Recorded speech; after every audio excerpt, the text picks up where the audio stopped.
74,000 years ago, our entire species came down to a number small enough to fit inside a single football stadium. Not a metaphor, not an exaggeration. Geneticists who studied our DNA found something strange. Modern humans, all 8 billion of us, share less genetic variation than a single troop of chimpanzees in one forest. For a species that supposedly spread across the whole planet, that makes no sense. Unless at some point, we nearly didn't spread at all. Unless we nearly disappeared. This is the story of the volcano that may have tried to erase us, and the small, stubborn pockets of humans who refuse to go extinct. Picture the Earth around 75,000 years ago. Homo sapiens has already existed for well over 100,000 years, mostly in Africa. Small bands, fire, stone tools. Some groups have already pushed east, following coastlines and river valleys into what is now the Arabian Peninsula and South Asia. On the island we now call Sumatra, in Indonesia, there's a mountain. It doesn't look especially dangerous, but underneath, it sits one of the largest reservoirs of molten rock on the entire planet, quietly building pressure for hundreds of thousands of years. Nobody watching that mountain has any concept of what's coming. There are no seismographs, no warnings, just a horizon that, one day, opens up. Scientists now estimate the Toba Eruption threw out somewhere around 2,800 cubic kilometers of rock, ash, and pulverized earth. To put that in perspective, that's enough material to bury an area the size of a small country under meters of debris. It is, as far as we can tell, the largest volcanic explosion of the last 2 million years, dwarfing anything in recorded human history. Ash didn't just fall on Sumatra. It crossed oceans. Layers of Toba ash have been found across the Indian subcontinent, the Arabian Sea, and even in sediment cores as far away as East Africa and Lake Malawi, 9,000 kilometers from its source. For anyone within a few hundred kilometers, the eruption would have been an extinction event on its own. Pyroclastic flows, total darkness, the sky itself turned to poison. But the real question that scientists have argued over for decades isn't what happened near the volcano. It's what happened to the rest of the world after. Here's where the story gets its name: the Toba Catastrophe Theory.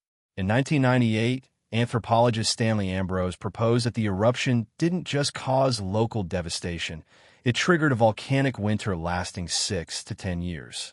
Enough ash and sulfur aerosols were pumped into the stratosphere to block out sunlight across the globe. Ambrose's theory suggested global temperatures may have dropped by 3 to 5 degrees Celsius, maybe more, plunging an already cooling world into a temporary ice age. Plants would have died first, then herbivores, then everything that depended on them, including us.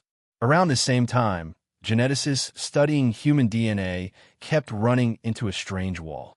In 1972, researchers analyzing human blood proteins noticed we had unusually low genetic diversity compared to other great apes. Later studies estimated that every person alive today may descend from a population that, at its lowest point, numbered somewhere between 1,000 and 10,000 breeding pairs. Some estimates pushed the surviving population as low as a few tens of thousands of individuals in total, a number small enough that a single natural disaster, a disease outbreak, or a bad decade of climate could have ended the human story completely. Ambrose connected the dots. A supervolcano that nearly blacked out the sun, arriving at almost exactly the same time our genetic record shows a population crash. It was one of the most compelling near-extinction stories science has ever produced. Humanity, reduced to a number small enough to lose in a single winter. For 20 years, this idea shaped how we told the story of our own species. We were the survivors of the apocalypse. Every person alive was descended from a handful who made it through. But science doesn't stop asking questions just because a story is a good one.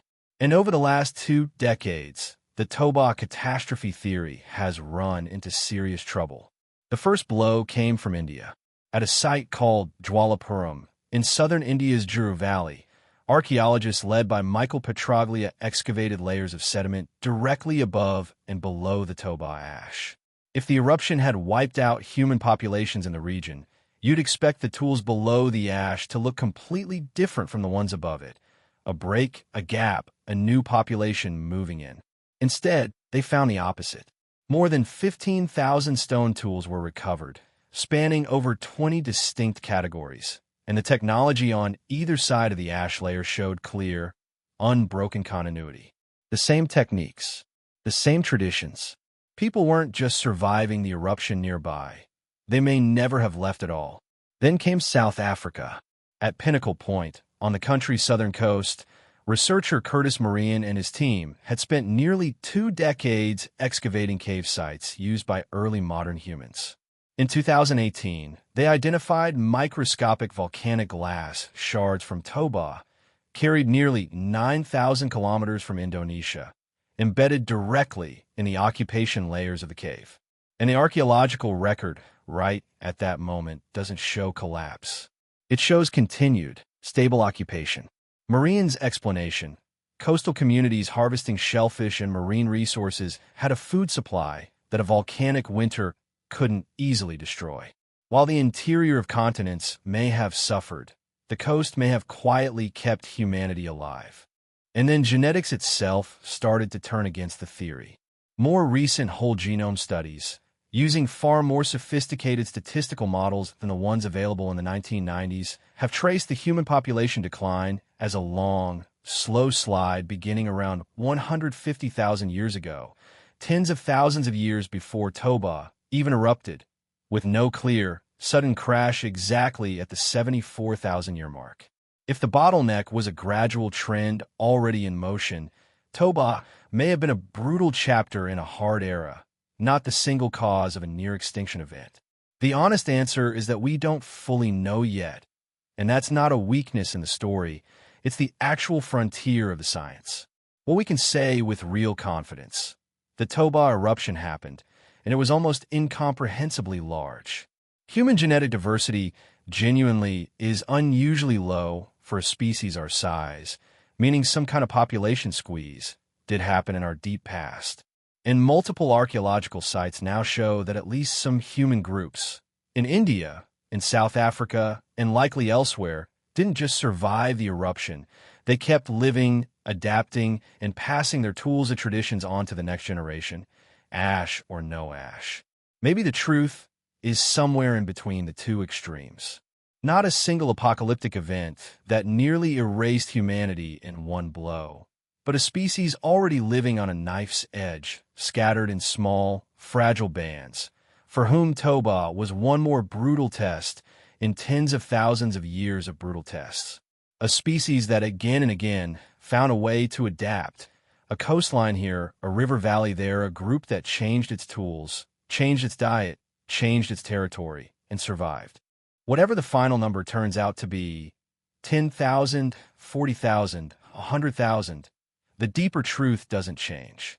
Every person who has ever lived, every civilization, every language, every idea, traces back through an unbroken chain of survivors who refused to disappear during the hardest chapters this planet ever threw at them. We are not the guaranteed outcome of evolution. We are the result of a species that came close to the edge more than once and didn't fall off. If you want more stories from the deep, forgotten corners of human history, subscribe, because this is only the beginning.